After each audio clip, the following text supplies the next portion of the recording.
Shalom saudara, salah satu ciri unik gereja Pentakosta adalah menjadikan komunitas orang percaya dalam Kisah Para Rasul sebagai model kehidupan rohani dan sosial.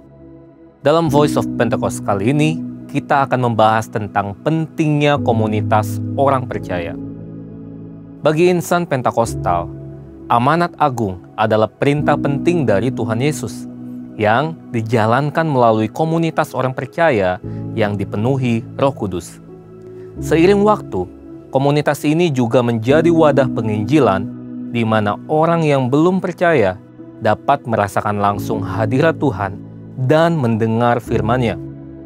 Saudara, persekutuan atau komunitas orang percaya bukanlah sekadar wadah yang dibentuk oleh manusia. Sesungguhnya, Roh Kudus sendiri yang membentuk dan memberi identitas kepada komunitas orang percaya. Perhatikanlah apa yang ditulis dalam Kisah Para Rasul 11 ayat 26.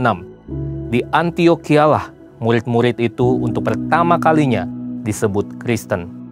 Ketika komunitas orang percaya tidak lagi diprioritaskan sebagai wadah pertumbuhan rohani, gereja menjadi lebih fokus pada acara besar daripada pertumbuhan rohani jemaat. Akibatnya, banyak orang yang mengklaim sebagai insan Pentakostal malah mempertanyakan core value dari kepercayaan Pentakosta. Misalnya, apa benar bahasa roh itu tanda awal baptisan Roh Kudus?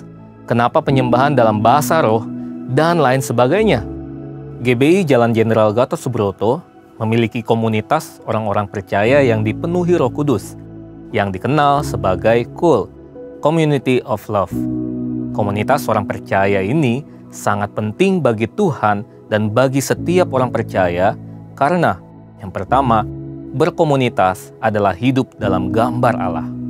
Kejadian 1 ayat 26-27 menjelaskan bahwa Allah Tritunggal menciptakan manusia menurut rupa dan gambarnya. Oleh karena itu, maka banyak hal dari aspek manusia mencerminkan eksistensi Allah Tritunggal itu sendiri.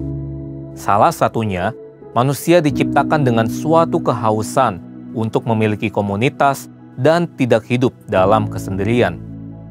Bapa, Anak, dan Roh Kudus adalah satu dalam ikatan persekutuan yang sangat erat dan tidak terpisahkan dalam kasih, tujuan umum, dan sifat atau a holy community of love. Itulah sebabnya dalam setiap manusia ada dorongan untuk memiliki teman, sahabat, rekan, pasangan hidup, dan juga keluarga. Berkomunitas menjadi sesuatu yang normal dan naluriah dalam diri manusia. Kita yang diciptakan Allah dalam kasih dan persekutuan, kita juga harus menjadi manusia yang mengasihi dan selalu rindu bersekutu. Apalagi sebagai insan yang telah diselamatkan oleh darah Kristus dan menerima baptisan Roh Kudus. Yang kedua, Tuhan menyatakan dirinya, mencurahkan berkat, menyatakan kehendaknya, dan menuntaskan rencananya melalui komunitas orang percaya.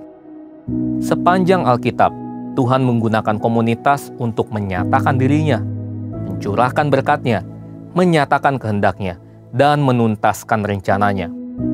Dalam Matius 18 ayat 19, Tuhan Yesus bahkan memberi jaminan jawaban atas doa yang dinaikkan oleh 2-3 orang komunitas orang percaya yang sepakat. Hadirnya Roh Kudus dalam komunitas meningkatkan iman dan hikmat, termasuk menjadi alat penginjilan yang ampuh kepada jiwa-jiwa yang baru datang bergabung. Joel Komsky, seorang hamba Tuhan yang ahli tentang gereja sel, mengatakan bahwa tanpa hadirat Kristus, komunitas orang percaya tidak ada bedanya dengan pesta, pertemuan keluarga, atau bertemu teman di acara olahraga. Sekalipun ada orang yang belum percaya hadir di komunitas sel secara reguler, ia ingin mengetahui dan merasakan hadirat Tuhan. Beberapa orang mengatakan ini adalah penginjilan melalui penyembahan. Komunitas orang percaya adalah wadah di mana Allah bekerja dengan luar biasa.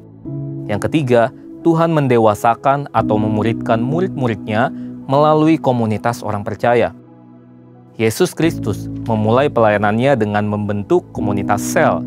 Ia mengajar banyak orang tetapi memberi perhatian khusus kepada komunitas kecil rasul-rasulnya. Pola pelayanan Yesus dan murid-muridnya pun bersifat house to house. Setelah pencurahan Roh Kudus dan dilahirkan murid-murid generasi berikutnya, pola house to house masih digunakan. Ini adalah model yang diadopsi oleh KUL, Community of Love, di GBI Jalan Jenderal Gatot Subroto. Saudara, setelah kita mengerti semua ini, penting bagi kita untuk memastikan bahwa kita tergabung dalam komunitas orang percaya atau KUL. Berada dalam komunitas bukan sekedar berpartisipasi dalam kegiatan gereja, tetapi merupakan bagian penting dari perjalanan rohani kita. Bagi yang sudah terlibat dalam KUL, selamat, saudara sudah ada dalam trek yang benar di dalam Tuhan. Bagi yang belum, mari bergabung dan sama-sama kita bertumbuh dalam komunitas orang percaya.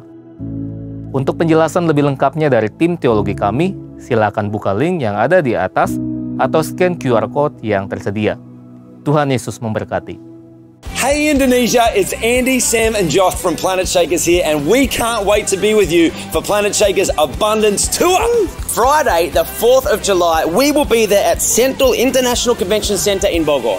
It's going to be so amazing because the Planet Shakers band will be there and also Pastor Russell will be speaking. So you know, guys, it's going to be a move of God. So you want to come, you want to position yourself because your miracle is in the making.